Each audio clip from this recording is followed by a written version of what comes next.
मुगल काल में तो विजयनगर साम्राज्य, मराठा साम्राज्य, राजपूत साम्राज्य सहित पूर्वोत्तर भारत के क्षेत्र अपनी स्वतंत्र सत्ता रखता थे।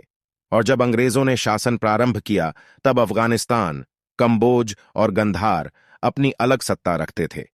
ऐसे में अंग्रेजों ने जिस भारत पर शासन किया वह एक खंडित भारत था। अंग्रेजों ने सिर्फ मुगलों से नहीं, सिखों, मराठों और राजपूतों से सत्ता छीनी थी। तो दोस्तों, आज हम भारत के 10 क्रूर शासकों के बारे में बात करेंगे। तो दोस्तों, वीडियो को कर दो लाइक और चैनल को भी कर दो सब्सक्राइब। नंबर 1, मिहिरकुल। मिहिरकुल एक हूण शासक था। हूण कौन थे, इस पर इतिहासकारों में विवाद है। अधिकतर इतिहासकार हूणों को चीन का मानते हैं। हालांकि मिहिरकुल एक शिव भक्त शासक था। शिव के अलावा वह किसी भी धर्म या संस्कृति में विश्वास नहीं रखता था। भारत में उससे सबसे क्रूर शासक माना गया है। मिहिरकुल का प्रबल विरोधी राजा यशोधर्मण था। वैसे हूणों में सबसे क्रूर अत्तिला हूण था। अत्तिला के नाम से पूरा पश्चिमी दक्षिणी एशिया के साथ ही पूरा यूरोप कांपता था। जर्मनी से यूराल नदी और डैन्यूब नदी से बाल्टिक सागर तक फैले हूण साम्राज्य का यह शक्तिशाली सम्राट था। दूसरा क्रूर शासक मोहम्मद बिन कासिम। 7वीं सदी के बाद अफगानिस्तान और पाकिस्तान भारत के हाथ से जाता रहा।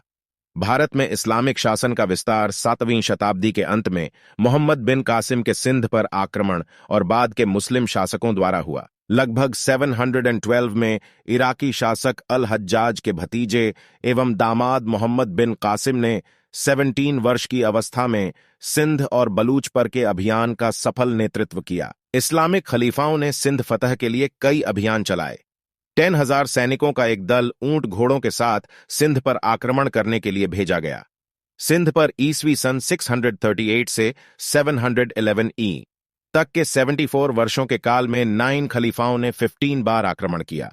15वें आक्रमण का नेतृत्व मोहम्मद बिन कासिम ने किया। तीसरा क्रूर शासक महमूद गजनवी 977 से। अरबों के बाद तुर्कों ने भारत पर आक्रमण किया। अल्पतगीन नामक एक तुर्क सरदार ने गजनी में तुर्क साम्राज्य की स्थापना की। 977 ई में अल्पतगीन के दामाद सुबुक्तगीन ने गजनी पर शासन किया। सुबुक्तगीन ने मरने से पहले कई लड़ाइयां लड़ते हुए अपने राज्य की सीमाएं अफगानिस्तान, खुरासान, बल्ख एवं पश्चिमोत्तर भारत तक फैला ली थीं। सुबुक्तगीन की मृत्यु के बाद उसका पुत्र महमूद गजनवी गजनी की गद्दी पर बैठा। महमूद गजनवी ने बगदाद के खलीफा के आदेशानुसार भारत के अन्य हिस्सों पर आक्रमण करना शुरू किए। उसने भारत पर 1001 से 1026 ई के बीच 17 बार आक्रमण किए। उसने प्रत्येक वर्ष भारत के अन्य हिस्सों पर आक्रमण करने की प्रतिज्ञा की। अपने 13वें अभियान में गजनवी ने बुंदेलखंड, किरात तथा लोहकोट आदि को जीत लिया। 14वां आक्रमण ग्वालियर तथा कालिंजर पर किया।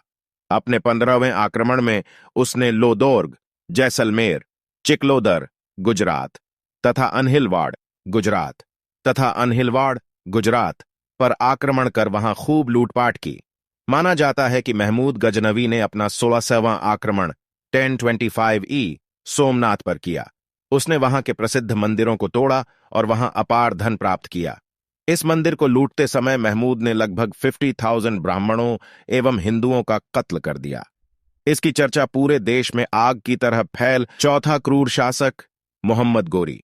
मोहम्मद बिन कासिम के बाद महमूद गजनवी और उसके बाद मोहम्मद गोरी ने भारत पर आक्रमण कर अंधाधुंध कत्लेआम और लूटपाट मचाई। इसका पूरा नाम शिहाबुद्दीन उर्फ मुइजुद्दीन मोहम्मद गोरी था। भारत में तुर्क साम्राज्य की स्थापना करने का श्रेय मोहम्मद गोरी को ही जाता है। गोरी गजनी और हेरात के मध्य स्थित छोटे से पहाड़ी प्रदेश घोर का शासक था। उसने पहला आक्रमण 1175 ईस्वी में मुल्तान पर किया। दूसरा आक्रमण 1178 ईस्वी में गुजरात पर किया। इसके बाद 1179 to 86 ईस्वी के बीच उसने पंजाब पर फतह हासिल की। पांचवां क्रूर शासक चंगेज खान। मंगोलियाई नाम चिंगिस खान, सन 1162 से 18 अगस्त 1227। चंगेज खान ने मुस्लिम साम्राज्य को लगभग नष्ट ही कर दिया था।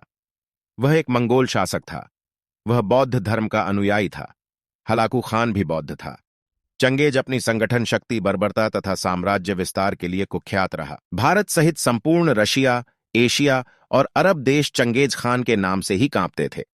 चंगेज खान का जन्म 1162 के आसपास आधुनिक मंगोलिया के उत्तरी भाग में ओनोन नदी के निकट हुआ था।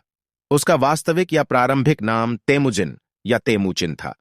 उसके पिता का नाम येसुजेई था, जो कियात कबीले का मुखिया था। एक नए अनुसंधान के अनुसार इस क्रूर मंगोल योद्धा ने अपने हमलों में इस कदर लूटपाट की और खून खराबा किया कि एशिया में चीन, अफगानिस्तान सहित उज्बेकिस्तान, तिब्बत और बर्मा आदि देशों की बहुत बड़ी आबादी का सफाया हो गया था।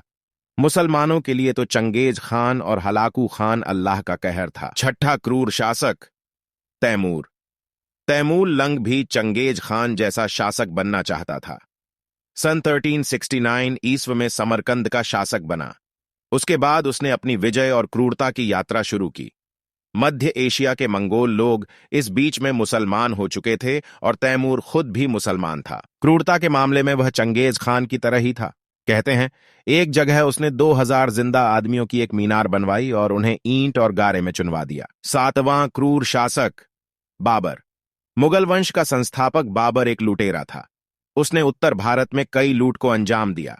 मध्य एशिया के समरकंद राज्य की एक बहुत छोटी सी जागीर फरगना, वर्तमान खोकंद, में 1483 ई में बाबर का जन्म हुआ था। उसका पिता उमर शेख मिर्जा तैमूर शाह तथा माता कुनलुक निगार खानम मंगोलों की वंशज थी। बाबर ने अपने विजय पत्र में अपने को मूर्तियों की नींव का खंडन करने वाला बताया। इस भयंकर संघर्ष से बाबर को गाजी की उपाधि प्राप्त की।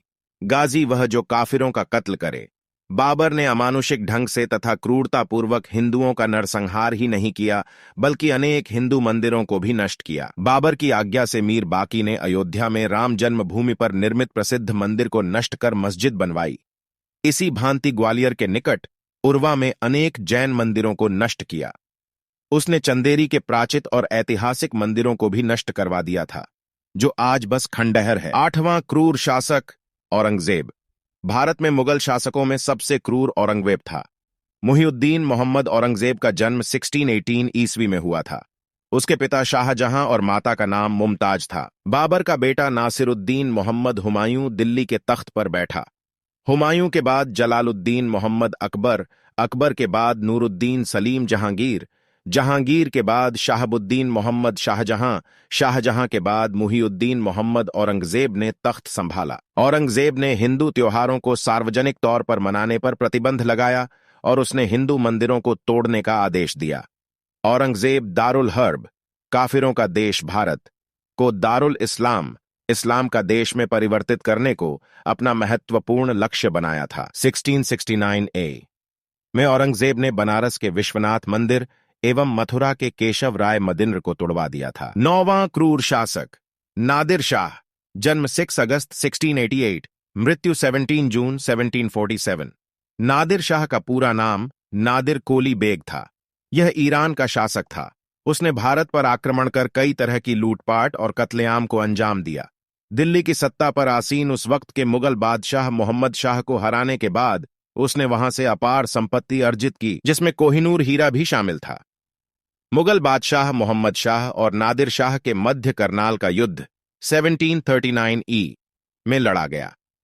काबुल पर कब्ज करने के बाद उसने दिल्ली पर आक्रमण किया।